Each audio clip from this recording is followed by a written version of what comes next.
अमेरिकेच्या national security आर्काइव्हनं मागच्या 2 दिवसापूर्वी काही डॉक्युमेंट्स रिलीज केलेले आहेत. हे डॉक्युमेंट कशा संदर्भातले आहेत तर 2001 ते 2008 या दरम्यान अमेरिकेचे राष्ट्राध्यक्ष जॉर्ज बुश आणि व्लादिमीर पुतिन या दोघांच्या मध्ये काय काय चर्चा झाल्या आणि काय काय त्यांनी बोललं, मग ते फोनवर असेल किंवा प्रत्यक्ष भेटीमध्ये असेल, या संदर्भातले सगळे डॉक्युमेंट समोर आलेले आहेत. पण आपल्या दृष्टीने यामध्ये महत्वाचं काय तर आपल्या दृष्टीने महत्वाचं आहे की पाकिस्तानचा यांनी ज्या पद्धतीने उल्लेख केला, पाकिस्तानकडे असणाऱ्या अण्वस्त्रांच्या बद्दलची जी चर्चा केली, त्यावरून एक लक्षात येते की पाकिस्तानकडे जी अण्वस्त्र आहेत किंवा जो अणुबॉम्ब आहे तो फक्त भारतासाठी धोका नसून संपूर्ण जगाला त्या गोष्टीचा त्रास होतोय. पण तरीही अमेरिकेनं तिकडं कानाडोळा केलाय.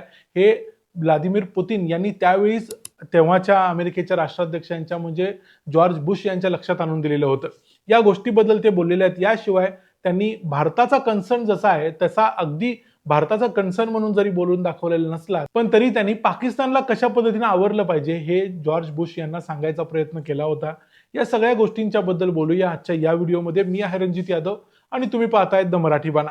पाकिस्तानने अण्वस्त्र कशा पद्धतीने बनवली हे तुम्हाला माहिती असेलच. नसेल तर या अगोदर आम्ही या संदर्भातले काही व्हिडिओ केलेले आहेत, ते तुम्ही जरूर पाहू शकता. पाकिस्तानचा अण्वस्त्रांचा जनक असं ज्याला म्हटलं जातं, AQ खान या व्यक्तीला नंतर 2001-2 नंतर या अक्षरशः या व्यक्तीला कैद करून पाकिस्तानात ठेवण्यात आलेलं होतं. इतकी या व्यक्तीची वाईट अवस्था होती.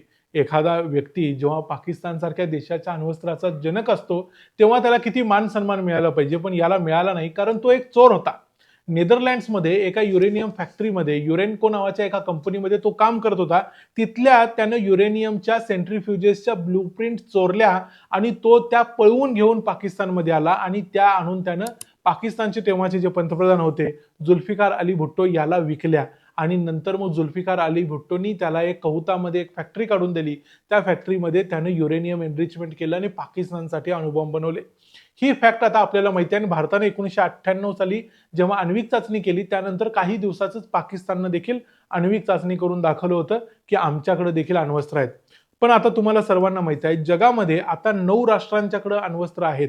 या 9 राष्ट्रांच्या पैकी भारत एक आहे, पाकिस्तान एक आहे आणि पाकिस्तान हे असं एकमेव राष्ट्र आहे जो एक मुस्लिम राष्ट्र आहे. आणि संपूर्ण जगाच्या दृष्टीनं कोणत्याही मुस्लिम राष्ट्राकडे अण्वस्त्र असणं हे थोडं धोक्याचं आहे. हे पुतिन यांच्या बोलण्यात देखील जाणवत होतं. पुतिन आणि जॉर्ज बुश यांची 16 जून 2001 साली स्लोवेनिया नावाच्या एका देशामध्ये मीटिंग झाली होती. या मीटिंगच्या वेळेला पुतिन देखील पहिल्यांदाच तिथं सत्तेत आलेले होते रशियामध्ये आणि जॉर्ज बुश देखील तिथं पहिल्यांदा सत्तेत आले होते. आणि ही घटना 2001चा सप्टेंबरचा जो अटॅक होता अमेरिकेच्या वर्ल्ड ट्रेड सेंटरवर त्याच्या अगोदर घडलेली आहे. त्यावेळी या दोघांच्या मध्ये चांगलं नातं होतं.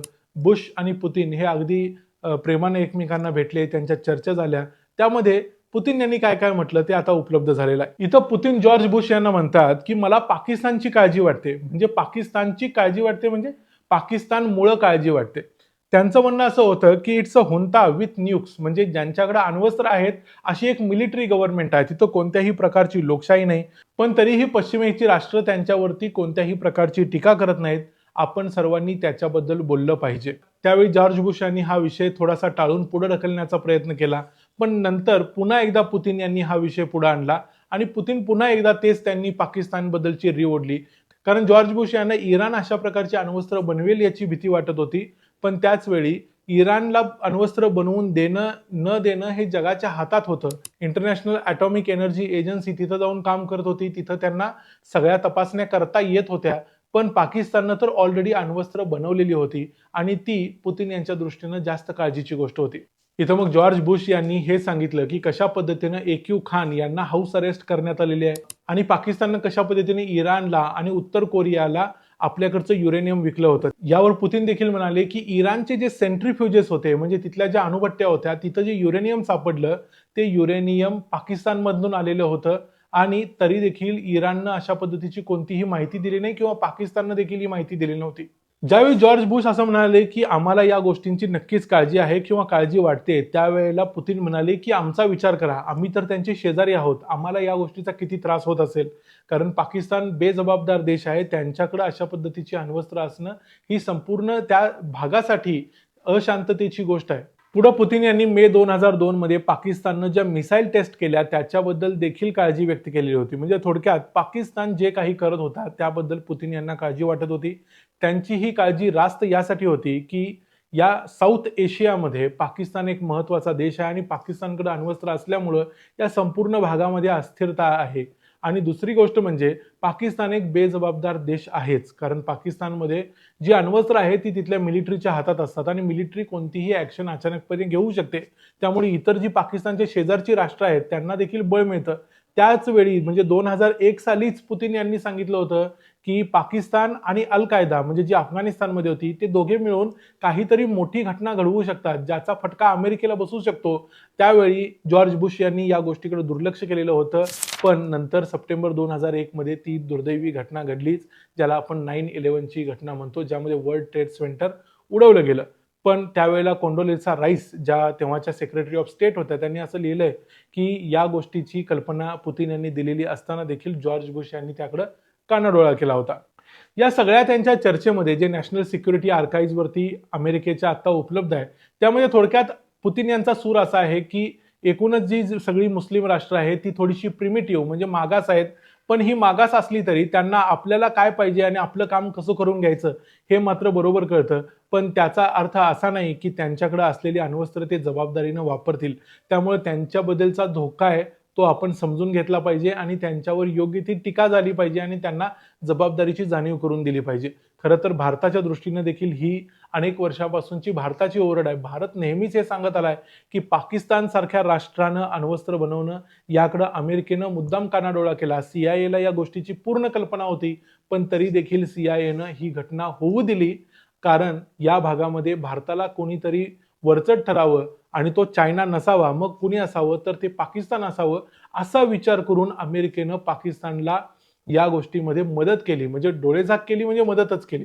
त्यामुळे पाकिस्तान आता वरचढ होऊन बसलाय आणि संपूर्ण या भागाला त्रास होणार आहे. आता पाकिस्तान गरज पडली तर सौदी अरेबियाला अण्वस्त्र देऊ शकतो.